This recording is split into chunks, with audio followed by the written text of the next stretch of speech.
Chungath jewellery light weight ഗോൾഡിന്റെ ഏറ്റവും പുതിയ കളക്ഷൻ ഇന്ത്യയിൽ എല്ലായിടത്തും ജ്യോതിയുടെ സജീവമാണ്. ഏറ്റവും വ്യവസായ സൗഹൃദമെന്ന് തോന്നാവുന്ന ഏറ്റവും മുൻപന്തിലുള്ള സ്റ്റേറ്റ് അതായിരിക്കും ഇന്ത്യയിൽ. അത് എൻ്റെ അഭിപ്രായത്തിൽ മഹാരാഷ്ട്ര. അവിടെ ഫൈനാൻഷ്യൽ റോളിങ്, ഇപ്പം ഞാൻ ഈ 5000 രൂപയിൽ തുടങ്ങിയെന്ന് പറഞ്ഞാലും ധാരാളം ഈ സിന്ധികളുടെ അടുത്ത് ലോൺ വാങ്ങിച്ചിരുന്നു. ബാങ്കിൽ നിന്ന് കിട്ടില്ല, കാരണം നമുക്ക് ഈട് കൊടുക്കാനായിട്ടൊന്നുമില്ല. അതെ. അപ്പം ഇവർ 5000 രൂപ, 10000 രൂപ, 20000 രൂപ, 30000 രൂപ എന്നിട്ട് ഇങ്ങനെ എപ്പോൾ വേണമെങ്കിലും അവരെ ഇൻവെസ്റ്റേഴ്സ് ഉണ്ട്. അവരന്ന് 1.25% പെർ മന്താണ് വാങ്ങിച്ചിരുന്നത്. പക്ഷേ അത് ഹൈ ഇൻട്രസ്റ്റ് ആണ്. പക്ഷേ അതിന് എപ്പോൾ ചോദിച്ചാലും കിട്ടും, അവർക്ക് പൈസ തരും. പൈസ കിട്ടും. അപ്പോൾ എനിക്ക് ആ പൈസയ്ക്ക് റോളിങ്ങിന് പ്രോബ്ലം ഒന്നും ഉണ്ടായിരുന്നില്ല. ഇതായിരുന്നു കാരണം കേട്ടോ. യുവ സംരംഭകർക്ക്, ഇപ്പം വ്യവസായ രംഗത്തേക്ക് വരാവുന്നവർക്ക്, ഇപ്പം കേരളം പോലത്തുന്നതിനേക്കാൾ കൂടുതൽ അവിടെ നിന്ന് ചെയ്യാൻ പറ്റുന്ന ഒരിടമുണ്ടെങ്കിൽ, അവർക്ക് ഐഡിയ ഉണ്ടെങ്കിൽ അവിടെ ഈ പറഞ്ഞ സാമ്പത്തികമായിട്ട് അവർ സഹായിക്കാൻ ആൾക്കാർ ഉണ്ടാവുന്നല്ലേ? ഉണ്ടാവും. അതായത് ദേ ആർ ഇൻവെസ്റ്റേഴ്സ്. അവർക്ക് ബ്രോക്കേഴ്സാണ് കൊണ്ടുവരുന്നത്.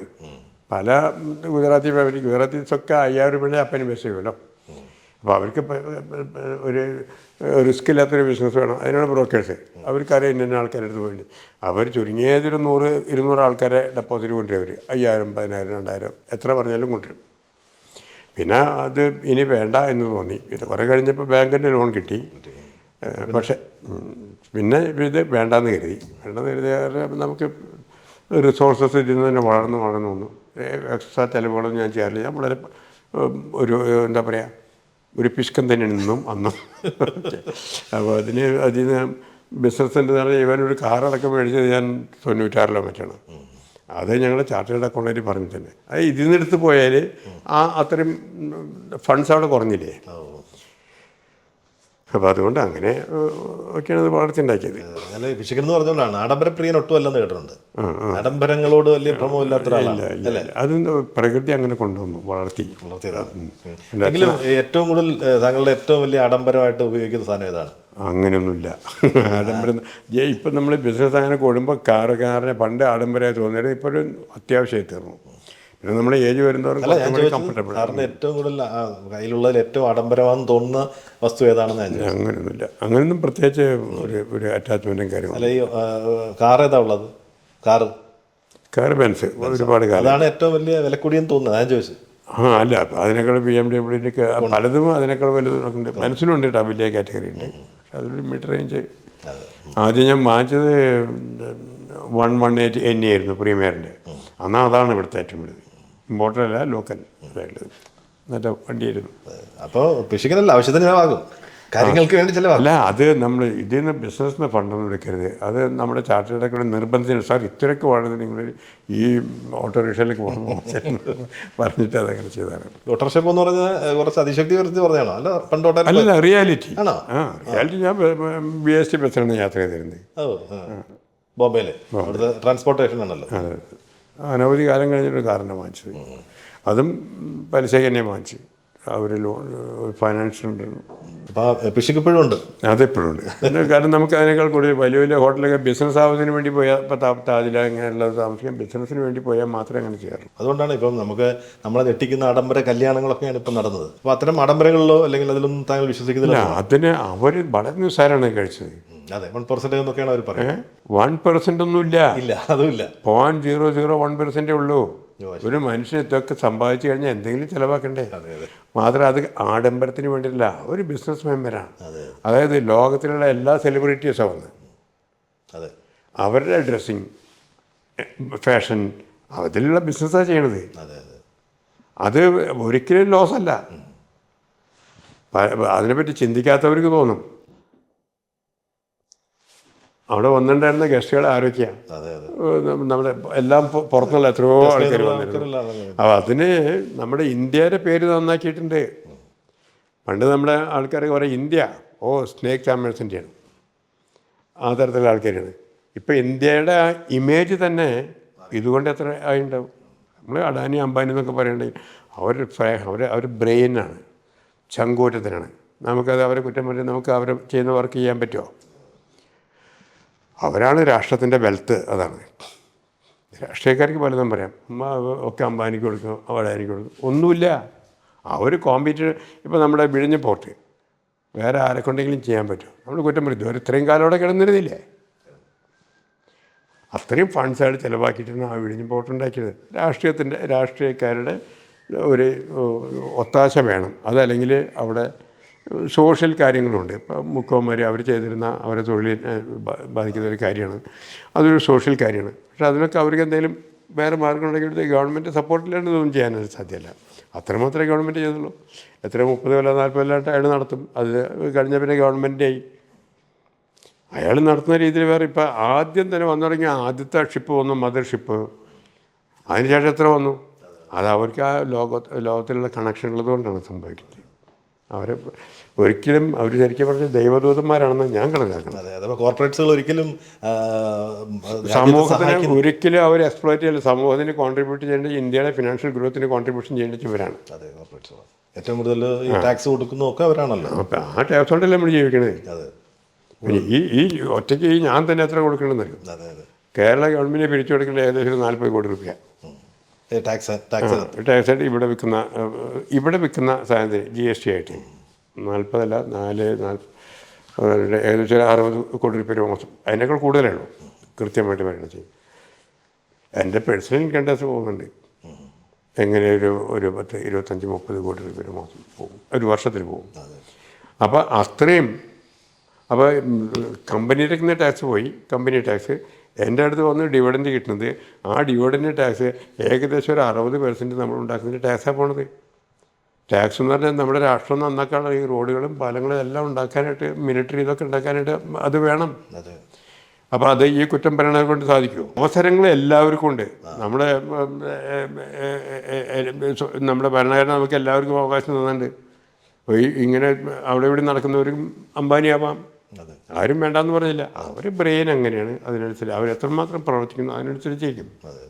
അല്ലേ, സാറ് തന്നെ ഒരു ഉദാഹരണമല്ലേ, കണ്ടാശ്ശേരിയിൽ ഈ പറഞ്ഞ പോലെ ചക്രം പുരട്ടി നടന്നിരുന്ന ഒരാൾ ഈ ഇന്ത്യൻ വ്യവസായത്തിന്റെ ഒരു ഇത് നോക്കിയാൽ അതിന്റെ ഒരു ഭാഗമായിട്ട് തന്നെ നിൽക്കുന്ന ഒരാളാണ്. വളർച്ച അല്ലേ, വളർച്ച എന്ന് പറയുന്നത് ഒരു ചെറിയ കാര്യമല്ലല്ലോ, ഭാഗ്യം മാത്രം പോരാ ഇപ്പോഴും. അപ്പം അതേ ആ കല്യാണത്തിന് 5000 കോടി ചിലവാക്കിയെന്ന് പറഞ്ഞാൽ അത് അയാൾ ബിസിനസ് ഒരു ഫ്രാക്ഷൻ ഓഫ് ദി എമൗണ്ട്.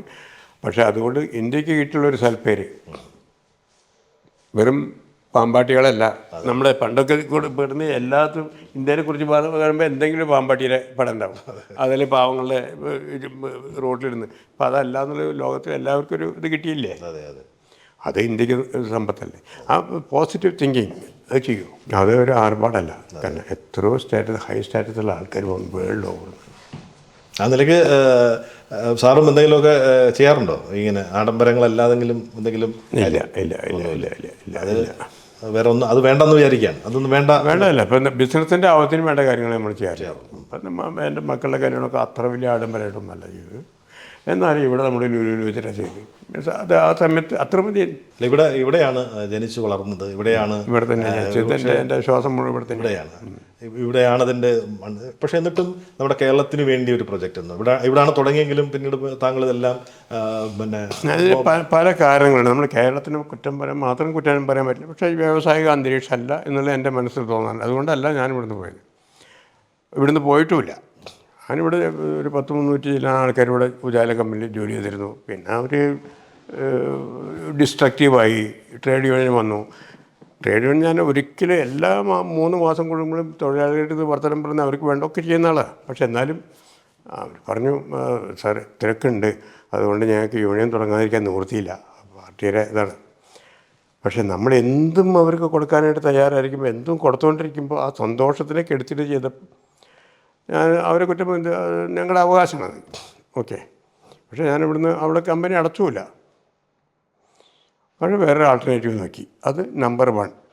പക്ഷേ അതിന് ശേഷം ഉണ്ടായ കാര്യങ്ങളൊക്കെ പറഞ്ഞാൽ ടാക്സേഷൻ്റെ കാര്യമാണ്. ഇപ്പം നമ്മൾ ഇവിടുന്ന് വേണ്ടി GST കൊടുക്കണം, അതിൻ്റെ മുകളിൽ അവിടുത്തെ ടാക്സ് കൊടുക്കണം. അവിടെ ഉണ്ടാക്കണമെങ്കിലോ പിന്നെ പ്രോക്സിമിറ്റി. ജനങ്ങൾ ഇവിടെ ഉണ്ടാക്കുന്ന ആൾക്ക് ഇവിടുന്ന് ആദ്യം ഞാൻ കൽക്കട്ട വരെ കൊണ്ടുവരുന്നത് ഇവിടേക്ക്. ആ ട്രാൻസ്പോർട്ടേഷൻ എത്ര കോസ്റ്റ് വരും? പിന്നെ സെൻട്രൽ ഗവൺമെൻറ് പല ടാക്സ്, നല്ലൊരു ടാക്സ് പ്ലാനറാണ് ഞാൻ. എൻ്റെ കാര്യങ്ങൾ മുഴുവൻ കംപ്ലീറ്റ് ടാക്സ് പ്ലാനിങ് ചെയ്തിരിക്കുന്നത്. അപ്പോൾ പോണ്ടിച്ചേരിയിൽ അവർ income tax 5 years income tax free. അത് കഴിയുമ്പോഴേക്കും സിൽവാസയിൽ വന്നു. അപ്പോൾ അവിടേക്ക് പോയി. ഒന്നും ഉള്ളത് നിർത്തിയിട്ടല്ല പോയിരിക്കുന്നത്. അതിനനുസരിച്ച് നമ്മുടെ ബിസിനസ് എക്സ്പാൻഡ് ചെയ്തുകൊണ്ടുവന്നു. ആ സിൽവാസ കഴിഞ്ഞു. പിന്നെ മധ്യപ്രദേശിൽ, പിന്നെ നമ്മുടെ വയനാട്, ഇത്രയും സാധനങ്ങൾ കിട്ടി. വയനാട്ടിൽ ടാക്സ് ബെനിഫിറ്റ് കിട്ടി. അപ്പോൾ വയനാട്ടിലൊരു യൂണിറ്റ് ഇട്ടു. അങ്ങനെ എല്ലാം ടാസ്ക് പ്ലാനിങ്ങോട് കൂടി ചെയ്തിരിക്കും. ആസാമിൽ 5 കൊല്ലത്തെ എക്സൈസ് വേണ്ട, അല്ല 10 കൊല്ലത്തേക്ക് എക്സൈസ് വേണ്ട, ഇൻകം ടാക്സും വേണ്ട. അപ്പോൾ എല്ലാ കമ്പനികളും ഇറക്കി. പക്ഷേ അതുകൊണ്ട് ആ ഭാഗത്ത് ബിസിനസ് വർദ്ധിപ്പിച്ചു. അപ്പോൾ ഞാൻ കേരളത്തിൽ എഗൻസ്റ്റായിട്ട് ചിന്തിച്ചിട്ടല്ല. എങ്കിലും ഇവിടത്തേക്കായി ഏതെങ്കിലും ഒരു സ്വപ്ന പദ്ധതി താങ്കളുടെ മനസ്സിൽ എന്തെങ്കിലും ഉണ്ടോ ഇനി ഭാവിയിലെങ്കിലും? ഇത് പറയാൻ പറ്റില്ല. ഇപ്പം നമ്മുടെ ഈ അമൃത് വേണി തുടങ്ങിയത് ഇവിടെയാണ്. ഇതിൻ്റെ മേലെ R&D പ്രൊഡക്ഷൻ കാണുന്ന സഹ്യാദ്രി എന്ന് പറഞ്ഞിട്ട് സഹ്യാദ്രി. ഓക്കെ, സഹ്യാദ്രി ബയോലാബ്സ് അത് ഇവിടെയാണ്. അപ്പം അതിൻ്റെ മാർക്കറ്റ് ബിസിനസ് വർദ്ധിക്കുകയാണെങ്കിൽ ഓൾ ഓവർ ഇന്ത്യ ചെയ്യണമെങ്കിൽ അവിടെയൊക്കെ പോകും. ഇവിടെ നിന്ന് ഉണ്ടാക്കിയിട്ട് നമുക്ക് കാശ്മീരിൽ കയറ്റാൻ പറ്റില്ല, ഇവിടെ നിന്ന് ഉണ്ടാക്കിയിട്ട് വെസ്റ്റ് ബംഗാളിൽ കയറ്റാൻ പറ്റില്ല. അത്രയും ട്രാൻസ്പോർട്ടേഷൻ കോസ്റ്റ്, ഓപ്പറേറ്റിംഗ് കോസ്റ്റ് കൂടല്ലേ. അപ്പോൾ ഓപ്പറേറ്റിംഗ് കോസ്റ്റ് കുറയ്ക്കാനായിട്ടുള്ള ഒരു രീതിയിൽ ഇന്ത്യയിൽ തന്നെ ഒരുപാട് വ്യവസായ പ്രമുഖരിൽ ഒരാളാണ് താങ്കൾ. ഞാൻ ഇടയ്ക്കിടയ്ക്ക് ഞാൻ പറഞ്ഞുകൊണ്ടിരിക്കുന്നത്. പക്ഷേ ആ രീതിയിൽ ഒരു അംഗീകാരം ഇപ്പം നമുക്കറിയാം, പത്മ അവാർഡുകളൊക്കെ തന്നെ ധാരാളം. അത്രയ്ക്കുള്ള ക്വാളിഫിക്കേഷൻ ഞാൻ ആയിട്ടില്ല പത്മ അതുമാണ്. കാരണം അതൊക്കെ പക്ഷേ ഇപ്പോഴത്തെ പത്മ അവാർഡൊക്കെ എന്ന് പറഞ്ഞാൽ റിയലി ബെനിഫിറ്റ് കിട്ടുന്ന ആൾക്കാർക്കുള്ളതാണ്. അതിന് മുമ്പ് ഒരു ദുഷ്പേരുണ്ടായിരുന്നു കാശ് കൊടുത്താൽ കിട്ടുന്നത്. എൻ്റെ അടുത്ത് വന്നിട്ടുണ്ട്. ഞാൻ പറഞ്ഞു എനിക്കങ്ങനെ വേണ്ട, PhD വേണം ചോദിച്ചാൽ എത്ര, ഡോക്ടറാവണം ചോദിച്ചാൽ എത്ര കിട്ടുന്നു, ഇത് ശ്രീലങ്കയിലത്തെ ഇത് കിട്ടും എന്നൊക്കെ പറഞ്ഞിട്ട് കുറച്ച് അതൊന്നും ഞാൻ ചേരില്ല. അപ്പോൾ അതിൽ വിഷമമില്ല അങ്ങനെയുള്ള അംഗീകാരങ്ങൾ വരാത്തതിലൊന്നും. ഏതായാലും ഒരു അംഗീകാരമാണ് ചെയ്ത് ദാറ്റ് ഈസ് ഓക്കെ. പൈസ കൊടുത്തില്ല, അല്ലെങ്കിൽ ആ തരത്തിലൊരു ഇത് കാണിക്കാൻ വേണ്ടിയിട്ട് ഞാൻ ചേരില്ല. വരുന്നെങ്കിൽ വരട്ടെ എന്നുള്ളതാണ് അല്ലേ? അങ്ങനെ ആഗ്രഹമൊന്നുമില്ല. ആരെങ്കിലും അംഗീകരിച്ചിട്ട് നമുക്ക് വേണ്ടെന്ന് പറയാൻ പറ്റില്ല. അത് സ്വതസിദ്ധമായിട്ടുള്ളതൊന്നും ഞാൻ വേണ്ടെന്ന് പറയാറില്ല. ഹ്യൂമാനിറ്റി പ്രവർത്തനങ്ങളൊക്കെ ചെയ്യാറുണ്ട്, ജീവകാരുണ്യ പ്രവർത്തനങ്ങളൊക്കെ ഇടപെട്ട് ചെയ്യാറുണ്ട്. കണ്ണ് നനയിച്ച് ഏതെങ്കിലും ഒരു അനുഭവങ്ങൾ എന്തെങ്കിലും ഉണ്ടോ ജീവിതത്തിൽ? അതായത് വ്യക്തിപരമായിട്ട് ചെയ്യുന്നതുണ്ട്, ബാക്കിയുള്ളത് നമ്മുടെ CSR ആക്ടിവിറ്റീസ്. CSR എന്ന് പറഞ്ഞാൽ തുടങ്ങിയിട്ട് കുറച്ച് കാലമായിട്ടുള്ളൂ. വ്യക്തിപരമായിട്ട് പറഞ്ഞാൽ എവിടെ എന്ത് ഇത് കണ്ടാലും എൻ്റെ മനസ്സ് അലിയും. അങ്ങനെ ഏറ്റവും ആദ്യം ചെയ്തു തുടങ്ങിയത് ഞാൻ അവിടെ ആദ്യത്തെ ഓഫീസിലുള്ള സമയത്ത് നമ്മുടെ അന്ന് കലാകൗമുദി എന്നുള്ള പത്രം ഉണ്ടായിരുന്നു. കേരള കൗമുദി അല്ല കേട്ടോ, കലാകൗമുദി എന്നുള്ള ബോംബെയിലുണ്ടായിരുന്നു. അപ്പോൾ ആ പത്രം ഞാൻ എന്നും മലയാള പത്രങ്ങൾ അവിടെയായാലും വായിക്കാറുണ്ട്. അപ്പോൾ അതിലൊരു ചെറിയൊരു ഇത് കണ്ടു. അതായത് ഒരു കുട്ടി നല്ലപോലെ മാർക്കൊക്കെ ഉണ്ട്, പക്ഷേ അതിന് ഫർദർ പഠിക്കാനുള്ള ബുദ്ധിമുട്ടുണ്ട്. ഏതൊരു സോഷ്യൽ വർക്കൊരു ടീച്ചർ കൊടുത്താണ് ആ ന്യൂസ്. ഞാൻ അവരെ വിളിച്ചു. അപ്പോൾ അവരെ വിളിച്ചപ്പോൾ എൻ്റെ അച്ഛൻ മലയാളിയായിരുന്നു, അമ്മ മഹാരാഷ്ട്രീയൻ ലേഡിയാണ്. അച്ഛൻ മരിച്ചുപോയി. ഈ സ്ത്രീ എന്ന് പറഞ്ഞാൽ പാരാലിസിസ് ആണ്. അപ്പോൾ ഒരു കൈ നടക്കില്ല, മറ്റേ കൈ കൊണ്ടാണ് അടുത്ത വീട്ടിലൊക്കെ പോയിട്ട് പാത്രം കഴുകിയിട്ടൊക്കെയാണ് അവർ ജീവിച്ചു പോണത്. അച്ഛൻ മരിച്ചതിന് ശേഷം വരുമാനങ്ങളൊന്നും ഇല്ലാണ്ടായി. ഇയാളുടെ ഒരു സിസ്റ്ററുണ്ട്, ഇയാൾക്ക് താഴെയാണ്. അത് പഠിപ്പ് ഏകദേശം നിർത്തി അടുത്ത വീടുകളിലൊക്കെ പോയിട്ട് ഈ പാത്രം കഴുകിയിട്ടൊക്കെയാണ് പറഞ്ഞാൽ. അപ്പോൾ കാലം കോളേജുകളിലത്തെ അഡ്മിഷനൊക്കെ കഴിഞ്ഞ് നല്ല മാർക്കുണ്ട്. അപ്പോൾ ഞാൻ എൻ്റെ ഓഫീസിലത്തെ ഒരു സ്ത്രീനെ വിളിച്ചിട്ട് പറഞ്ഞു, അവരുടെ സ്ഥലത്താണ് ഈ കുട്ടിയുടെ വീടിൻ്റെ അഡ്രസ്സ്. പിന്നെ അവിടുത്തെ കാര്യങ്ങൾ അറ്റ്ലീസ്റ്റ് ഒരു നല്ലൊരു കമ്പ്യൂട്ടർ പഠിപ്പിക്കാനുള്ള സംവിധാനം ചെയ്യും. അടുത്ത അക്കാഡമിക് ഇയർ വരുമ്പോൾ നമുക്ക് അവിടെ ചേർപ്പിക്കാൻ തോന്നി. അങ്ങനെ കമ്പ്യൂട്ടർ പഠിച്ചു. പിന്നെ മെക്കാനിക്കൽ എൻജിനീയറിങ്ങിന് ചേർത്തു. അതിൻ്റെ മാസ്റ്ററും നമ്മൾ എല്ലാ കാര്യങ്ങളും ചെയ്ത് എല്ലാ ക്വാർട്ടറിലും മാർക്ക് കിട്ടിയാൽ കൊണ്ടുവന്ന് കാണിച്ചു തരും, വളരെ ഇതായിട്ട്. പക്ഷേ ഈ ദാരിദ്ര്യം കൊണ്ടായിരിക്കും മുഖത്ത് നോക്കി സംസാരിക്കില്ല കുട്ടി. ഇങ്ങനെയൊക്കെ നോക്കിയിട്ട് സംസാരിക്കണം. ഒരു നാളും താഴെ നോക്കിയിട്ട് അങ്ങനെ പറയുമ്പോൾ നീ ശരിക്ക് മുഖത്ത് നോക്കി സംസാരിക്കാൻ ശരിക്കുക ആദ്യം. അങ്ങനെ അയാളെ ചേർത്തു. ലാസ്റ്റ് അയാൾക്ക് മഹീന്ദ്ര ആൻഡ് മഹീന്ദ്രയിൽ ക്യാമ്പസ് പ്ലേസ്മെൻറ്റ് കിട്ടി. അന്നത്തെ കാലത്ത് 50,000 rupees. ഏത് വർഷമാണ് അത്? ഇപ്പോൾ എന്തായാലും ഒരു 15-16 വർഷമായിട്ട്. പിന്നെ അതിനേക്കാൾ നല്ലതിലേക്ക് പോയി അയാൾക്ക്. പിന്നെ ഫോറിനിൽ പോയി. അവർ ദാരിദ്ര്യമൊക്കെ തീർന്നു, നല്ല ഫ്ലാറ്റൊക്കെ വാങ്ങിച്ചു. പിന്നെ ഒരു 2-3 കൊല്ലം മുമ്പേ മറ്റോ ഒരു പെൺകുട്ടീനെയും കൊണ്ട് വന്നിട്ടുണ്ടായിരുന്നു എൻ്റെ ഓഫീസിൽ. പിന്നെ സാർ, ഈ കുട്ടീനെ ഞാൻ കല്യാണം കഴിക്കാൻ പോവാണ്, പൂനെയിലാണ് അവരുടെ വീട്, നല്ല കാര്യം, ഞാൻ സാർ ചെയ്തതിനൊക്കെ നന്ദി എന്നൊക്കെ പറഞ്ഞു. അതിനുശേഷം വിദ്യാഭ്യാസത്തിൻ്റെ കാര്യത്തിൽ മിക്കവാറൊക്കെ അനവധി ആൾക്കാർ ഇവിടെയും ചെയ്യാറുണ്ട്. പിന്നെ എന്തെങ്കിലും അസുഖം വന്നു കഴിഞ്ഞിട്ട് ഇവിടെ ഉള്ളവർക്കൊക്കെ ആരും, ഞാൻ പേഴ്സണലായിട്ട് അറിയുന്നവർക്കൊക്കെ റിയൽ നാച്ചുറലി ചെയ്യാറുണ്ട്. അതിനു മുമ്പ് പിന്നെ ദുരനുഭവങ്ങൾ ഉണ്ടാവാറുണ്ട് കേട്ടോ. ശരി. അതായത് നമ്മൾ ചെയ്യുമ്പോൾ അതിൽ നിന്ന് മുതലെടുക്കുന്നവരുണ്ട്. അപ്പോൾ ഇതുപോലെ തന്നെ അവിടെ ഒരു പത്രത്തിൽ കണ്ടു, ഒരു കുട്ടിക്ക് ബ്ലഡ് ക്യാൻസറാണ്. അപ്പോൾ ട്രീറ്റ്മെൻറ്റ് ചെയ്യാൻ ഇതില്ല. എൻ്റെ അച്ഛൻ മലയാളി തന്നെയാണ്, ഓട്ടോറിക്ഷ ഓടിച്ചിട്ടാണ് ചെയ്യണത്. ആ അമ്മയ്ക്ക് വലിയ ഇതൊന്നുമില്ല. ഞാൻ വിളിച്ചു നോക്കിയപ്പോൾ ഒന്ന് ട്രീറ്റ്മെൻറ്റ് കാര്യങ്ങളൊക്കെ ചെയ്തു.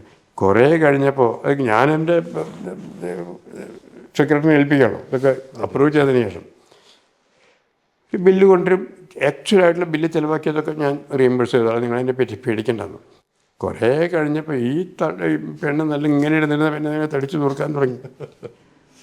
പിന്നെ പറഞ്ഞു സാർ ഈ കൊണ്ടുവരുന്നൊക്കെ ഡ്യൂപ്ലിക്കേറ്റ് ബില്ലാണ്, ബിൽ ബുക്ക് പ്രിൻ്റ് ചെയ്യിപ്പിച്ചിരിക്കുക.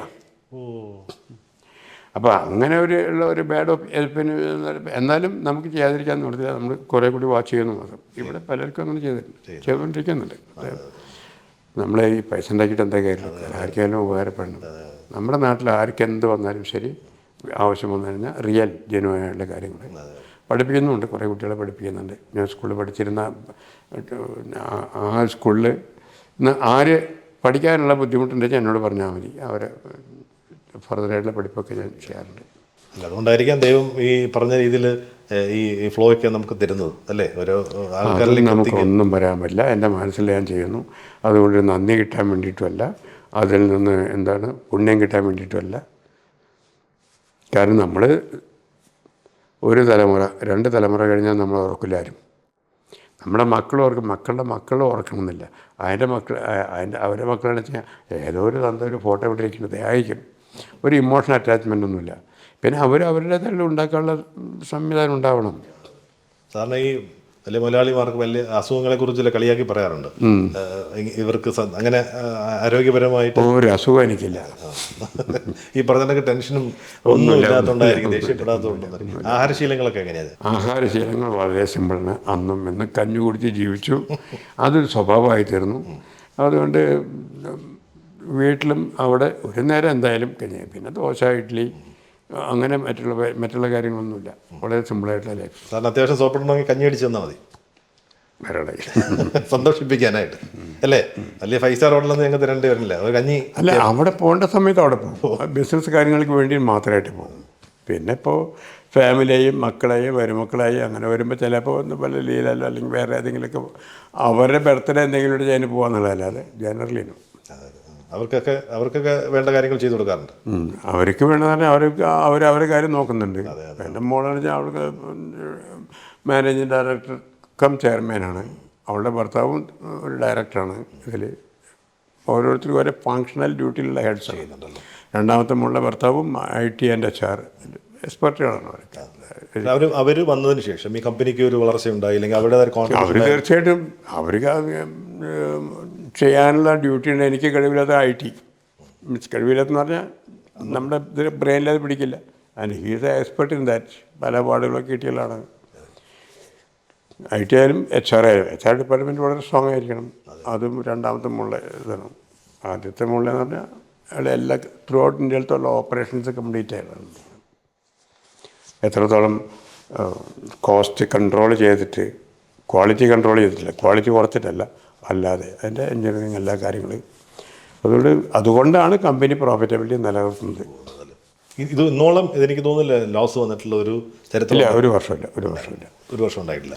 സാറിൻ്റെ മനസ്സിൽ ഇനി വാട്ട് ഈസ് നെക്സ്റ്റ്? ഇത് കഴിഞ്ഞാൽ ഈ ഹെയറിൻ്റെ കഴിഞ്ഞാൽ അടുത്ത ഏത് സ്ഥലത്തായിരിക്കാം അല്ലെങ്കിൽ ഏത് മേഖലയിലായിരിക്കാം ഒന്ന് കാലുറപ്പിക്കേണ്ടത്? ഇല്ല, ഇതിൽ തന്നെ, അതായത് FMCG സെക്ടറിൽ തന്നെ ഞാൻ പറയും, ഇത് കഴിഞ്ഞാൽ പിന്നെ സ്കിൻ കെയർ ഒരവസാനമില്ല. കാരണം മനുഷ്യനെ എത്രത്തോളം എത്ര വയസ്സായാലും ഞാൻ എങ്ങനെ ആയിരിക്കണം എന്നുള്ള ചിന്താഗതിയുണ്ട്. അത് തന്നെ വലിയ കാര്യമാണ്. We can contribute it. ഇന്നത്തെ ശാസ്ത്രത്തിനേക്കാൾ കൂടുതലായിട്ട് നമുക്ക് കോൺട്രിബ്യൂട്ട് ചെയ്യാൻ പറ്റും. ഇപ്പോൾ ഇവിടെ കൊടുക്കുന്ന ശാസ്ത്രജ്ഞന്മാർക്കാണ് ഏറ്റവും എൻ്റെ ഹയസ്റ്റ് എക്സ്പെൻസ്. ഇവർ പുറത്തുള്ള ആൾക്കാരുണ്ടോ? ഇന്ത്യക്ക് പുറത്തുള്ള ആൾക്കാരുണ്ടോ? ഇന്ത്യയിലില്ല. എന്തിനാണ് എൻ്റെ ക്വസ്റ്റ്യൻ ഇതാണ്, are we less than anybody else? ഇപ്പം ജർമ്മൻ ടെക്നോളജി, എൻജിനീയറിങ്, അതൊക്കെ നമ്മൾ അവരെക്കാൾ ചെറുതല്ല. അപ്പോൾ അവർ ചെയ്യുന്ന പല റിസർച്ചും നമ്മൾ അതിനേക്കാൾ നല്ല റിസർച്ച് ഇവിടെ ചെയ്യുന്നുണ്ട്. നമ്മൾ എത്രയോ കാര്യങ്ങൾ ഇനിയും ചെയ്തു കൂട്ടാനായിട്ടുണ്ട്. റിസർച്ച് ഇല്ലാതെ സാധ്യമല്ല. ഇതുവരെയുള്ള പ്രൊഡക്റ്റുകളിൽ താങ്കളുടെ മനസ്സിനോട് ചേർന്ന് നിൽക്കുന്ന ഒരു പ്രൊഡക്റ്റ് എന്തായിരിക്കും? എപ്പോഴും അന്നും ഇന്നും ഇനി എന്ന് എല്ലാ പ്രൊഡക്റ്റ് ഇപ്പോൾ നമ്മുടെ ഉജാല കുറച്ച് ഇഷ്ടം കൂടുതലെന്ന് പറയത്തില്ല, അത് അങ്ങനെ പ്രത്യേകത ഒന്നുമില്ല. അപ്പം എല്ലാവരും നമ്മുടെ കുട്ടികൾ തന്നെ, എല്ലാം നമ്മൾ തന്നെ. ദീർഘകാലം ഈ വ്യവസായ രംഗത്ത് പ്രവർത്തിച്ചുകൊണ്ടിരിക്കുന്ന ഒരാളെന്ന നിലയിൽ പുതിയതായിട്ട് കടന്നു വരുന്ന വ്യവസായ സംരംഭകർക്ക് അവർക്കൊരു ബിസിനസ് തുടങ്ങാൻ അല്ലെങ്കിൽ അവരുടെ ഈ പറഞ്ഞ പോലെ വിജയങ്ങൾ നേടാൻ കൊടുക്കാവുന്ന ഏറ്റവും വലിയ ഇല്ല, ഒന്ന് സംരംഭത്വം വർദ്ധിക്കണം. ഓക്കെ, സംശയമൊന്നുമില്ല അതിൽ. അതാണ് റിച്ച്നെസ് ഫാമിലിക്കും സമൂഹത്തിനും രാഷ്ട്രത്തിനും ഒക്കെ കൊണ്ടുവരുന്നത് ബിസിനസ് തന്നെയാണ്. പക്ഷേ നോവൽ തിങ്കിങ് വേണം. ഒരാൾ വിജയിച്ചു ഞാൻ അതിലേക്ക് പോകണമെന്ന് പറഞ്ഞിട്ട് കാര്യമില്ല. ആ ഒറിജിനൽ തിങ്കിങ് പറഞ്ഞാൽ എല്ലാ കാലത്തും വരില്ല. ഞാൻ പറഞ്ഞില്ലേ, ഞാനിപ്പോൾ ഇത്രയും കാലം ജോലിക്കാരനായിരുന്നു. പക്ഷേ ഒരു സന്ദർഭത്തിൽ അങ്ങനെയായി. ഇനിയിപ്പോൾ അതിൻ്റെ എത്രത്തോളം നമുക്ക് നമ്മുടേതായിട്ട് ചെയ്യാൻ പറ്റും, അതാണ് ഇതുകൊണ്ട് ഇങ്ങനെ ചിന്തിക്കാൻ കാരണം. ഞാൻ ജോലിയിൽ നിന്ന് വിട്ടതുകൊണ്ട് വെറുതെ ഇരിക്കാൻ പറ്റില്ല. We cannot sit idle. Okay, എപ്പോഴും മനസ്സ് പ്രവർത്തിക്കും. അങ്ങനെയാണ് വ്യത്യസ്തമായിട്ട് നിൽക്കുന്നത്. അപ്പോൾ വ്യവസായത്തിൽ വരാൻ ആഗ്രഹിക്കുന്നവർ അതിനുള്ള നോളജ് വേണം. നോളജ് ഇല്ലാതെ ഒരിക്കലും ചെയ്യരുത്. നമുക്ക് കിട്ടിയുള്ള നോളജ് വളരെ സ്വന്തമായിട്ട് തുടങ്ങാം. എത്രയോ ഇപ്പോൾ സ്റ്റാർട്ടപ്പുകളൊക്കെ സ്വന്തമായിട്ട് ആശയങ്ങൾ വരണം. അവരെ ആശയങ്ങളാണ് മുന്നോട്ട് നയിക്കേണ്ടത്. അല്ലാണ്ട് അതുപോലെ പണം ഉണ്ടാക്കുക എന്നുള്ള ആ ഒരു മാർഗ്ഗമല്ല. മീൻസ് ആ ആശയം സമൂഹത്തിന് ഗുണമുള്ളതാണോ എന്ന് അവർ നോക്കണം. അത് വേറെ ആൾ കൊടുക്കുന്ന ആ ബെനിഫിറ്റിനേക്കാൾ കൂടുതൽ സംതൃപ്തിയോട് കൂടി എനിക്ക് കൺസ്യൂമർക്ക് കൊടുക്കാൻ പറ്റുമോ അത് നമ്മൾ നോക്കണം. കൺസ്യൂമർ ഇൻട്രസ്റ്റ്, പിന്നെ ഒരു മാനസിക ഇത് വേണം. നഷ്ടപ്പെട്ടാലും സാരല്ല പോട്ടെ. ഇത് ഞാൻ ചെയ്യണത് എനിക്കറിയാം, ചുരുങ്ങിയത് ഒരു 5 കൊല്ലം പിടിക്കുന്നത് ഒരു ബ്രേക്ക് ആവാനായിട്ട്. കാരണം ഒരു ആയുർവേദിക് ഓയിലടിച്ച് എനിക്ക് പക്ഷേ ഒരു ഫസ്റ്റ് 3 മാസം കൊണ്ട് പ്രോഫിറ്റബിളിലാക്കുന്നത്. ഇതങ്ങനെയല്ല. ഇത് ജനങ്ങളെ പഠിപ്പിച്ചതായിരുന്നു. അത് മീഡിയ സോ ഫ്രാഗ്മെൻറ്റഡ് ഇല്ലേ. പണ്ടത്തെ പോലെ ദൂരദർശനിൽ മാത്രം ചെയ്താൽ മതിയായിരുന്നു, അതല്ലെങ്കിൽ ഓൾ ഇന്ത്യ റേഡിയോയിൽ മാത്രം ചെയ്താൽ എല്ലാവർക്കും എത്തുമായിരുന്നു. ഇപ്പം എത്രയാണ്? നോട്ട് ഓൺലി മീഡിയ മാത്രമല്ല, ഇപ്പോൾ സോഷ്യൽ ഇത് ജനങ്ങളൊന്നും ഇപ്പോൾ പത്രം വായിക്കുന്ന ആൾക്കാർ വളരെ ചുരുങ്ങി, എല്ലാം ഇതിലേക്ക് മാറി. അപ്പോൾ അങ്ങനെയുള്ള മാറ്റങ്ങൾ വരുമ്പോൾ നമ്മൾ പരസ്യം ചെയ്തിട്ട് അന്ന് ചെയ്തിരുന്നിട്ട് 100 ഇരട്ടി പരസ്യം ചെയ്താലേ ഇപ്പോൾ നമുക്ക് ഇത് കിട്ടുള്ളൂ. അപ്പോൾ സംരംഭകൻ എന്ന് പറഞ്ഞിട്ട് സ്വയം ആയിട്ട് ഉണ്ടായി വരുന്നത്. ഇപ്പോൾ നമ്മൾ കോളേജിൽ പഠിക്കുന്ന കാലത്ത് തന്നെ ആ ഒരു ചിന്താഗതി നമ്മുടെ മനസ്സിൽ വരും. പിന്നെ നിർബന്ധിതരായിരിക്കും തീരും നമ്മൾ ജോലിക്ക് പോകാൻ. ഞാനൊക്കെ അങ്ങനെയായിരുന്നു. അപ്പോൾ ആ പഠിപ്പിക്കുന്ന ടീച്ചർമാർ ചില ഇൻസ്പിറേഷൻസ് തരും. പുസ്തകത്തിൽ പഠിക്കുന്നതല്ല, പുറത്ത് പോയാൽ നിങ്ങൾക്ക് ഇത്തരം അവസരങ്ങളൊക്കെ ഉണ്ട് എന്നുള്ള അല്ല. ഈ പുസ്തകങ്ങൾ മാത്രം വായിച്ച് പോരും, നല്ല മാർക്ക് കിട്ടും. പക്ഷേ അപ്ലിക്കേഷൻ ഓഫ് മൈൻഡില്ല. പല ആൾക്കാരും ഞാൻ ഇൻ്റർവ്യൂ ചെയ്തു, ഇവിടെ എത്ര ആൾക്കാർ ജോലിയില്ല എന്നൊക്കെ പറയുന്നത്. പക്ഷേ ശരിക്കുള്ള ആൾക്കാരെ കിട്ടാനും വളരെ ബുദ്ധിമുട്ടാണ്. MCOM ഒക്കെ പഠിച്ചുള്ള ആൾക്കാരോട് ചോദിച്ചു കഴിഞ്ഞാൽ റിയലി ടാലൻറ്റ് അതിശയിച്ച് ഒന്നും അറിയില്ല. അത് പഠിക്കുന്ന സമയത്ത് ഇതിനെങ്ങനെയൊക്കെ അപ്ലൈ ചെയ്യാം എന്നുള്ള ചിന്താഗതിയോടുകൂടി പഠിക്കുമ്പോൾ അവർ എക്സ്പെർട്ടായി ചെയ്യും. അപ്പോൾ അവർക്ക് തന്നെ താൻ തോന്നുന്നു എനിക്ക് എന്തുകൊണ്ട് ആദ്യം ഞാൻ അറിവിന് വേണ്ടിയിട്ട് ഇങ്ങനെ പോകും, ജോലി ചെയ്യും. അത് കഴിഞ്ഞ് അവരുടെ മനസ്സ് സ്വയം ഒരു business man, I think it is self generated.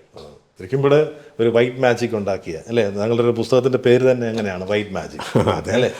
അതിൻ്റെ ആ ഹെഡിങ് എങ്ങനെ കൊടുക്കണമെന്ന് ചിന്തിച്ചവരുണ്ടാക്കിയതാണ് വൈറ്റ് മാജിക്. അല്ല, അതൊരു ധവള വിപ്ലവം എന്നൊക്കെ പറയുന്ന പോലെ ഒരു വൈറ്റ് മാജിക്കാണ് ശരിക്കും ഈ പറഞ്ഞ. അങ്ങനെയാണ് തുടങ്ങിയത്. പക്ഷേ ഹൃദയം വൈറ്റാണ്. ആ ഹൃദയം എല്ലാവരോടും സ്നേഹമായിട്ട് സന്തോഷമായിട്ട് ആ ഹൃദയശുദ്ധിയോടെ ഇനി ഒരുപാട് കാലം അതിൻ്റെ കർമ്മങ്ങൾ നമ്മളൊക്കെ അനുഭവിക്കാൻ യോഗം ഉണ്ടാവട്ടെ. ഈ പേരിനൊപ്പം ഈ ഒരുപാട് നന്മയുടെയൊക്കെ ബഹുമതികൾ ചേരട്ടെ എന്ന് മാത്രം പ്രാർത്ഥിക്കുന്നു. Thank you.